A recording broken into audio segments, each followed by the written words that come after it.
बुखार, सर्दी, खांसी, बदन दर्द, अत्यधिक थकान और दस्त कोरोना संक्रमण के लक्षण हैं। अगर आपके अंदर ये लक्षण हैं तो डॉक्टर तुरंत आपको टेस्ट करवाने का सुझाव देते हैं, ये पता करने के लिए कि आप कोरोना से संक्रमित हैं या नहीं।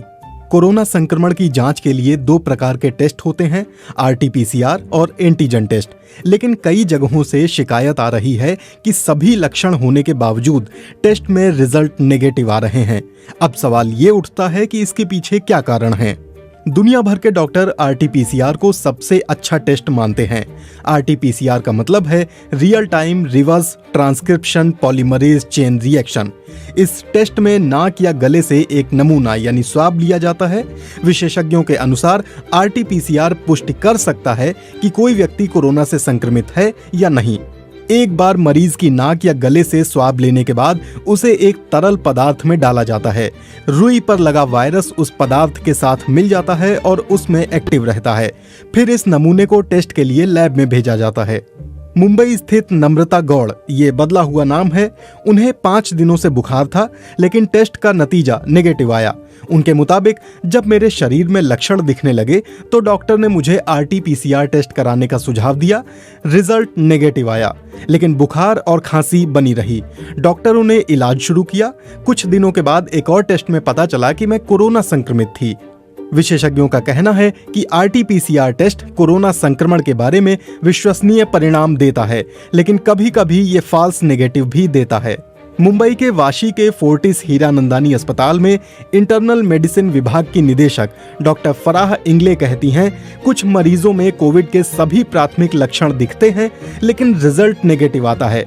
मेडिकल भाषा में इसे फॉल्स नेगेटिव कहते हैं। ये खतरनाक हो सकता है क्योंकि इससे रोगी आजाद होकर घूमने लगते हैं और संक्रमण फैलाते हैं।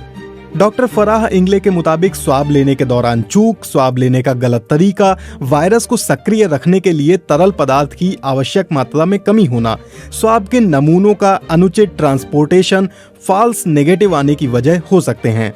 कभी कभी मरीज के शरीर में वायरल लोड बहुत कम होता है, इसलिए लक्षणों के बावजूद नेगेटिव रिपोर्ट आ जाती है। नवी मुंबई महानगर पालिका में एक माइक्रोबायोलॉजिस्ट ने नाम न छापने की शर्त पर कहा, कोरोना एक राइबोन्यूक्लिक एसिड वायरस का प्रकार है। ये एक बहुत ही संवेदनशील वायरस है जो किसी भी समय वाइटैलिटी यानी प्राण खो सकता है। लिहाजा कोल्ड चेन को सही तरीके से मैनेज करने की जरूरत है।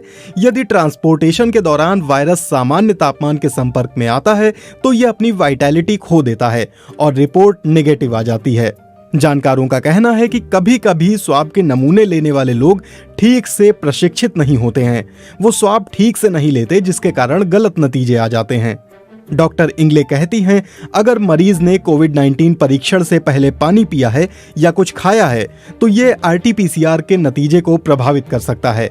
वो कहती हैं, शरीर के कई तत्व टेस्ट पर असर डालते हैं। HRCT टेस्ट यानी high resolution CT scan, x ray में जिन चीजों पर नजर नहीं जाती, HRCT टेस्ट में वो पकड़ में आ जाते हैं। ये टेस्ट मरीज की छाती के अंदर कोरोना संक्रमण की 3D तस्वीर देता है। IMA के पूर्व प्रमुख डॉक्टर रवि वानखेड़कर कहते हैं, अगर मरीज को खांसी, सांस की कमी है और ऑक्सीजन का स्तर नीचे जा रहा है तो HRTC बेहतर टेस्ट है।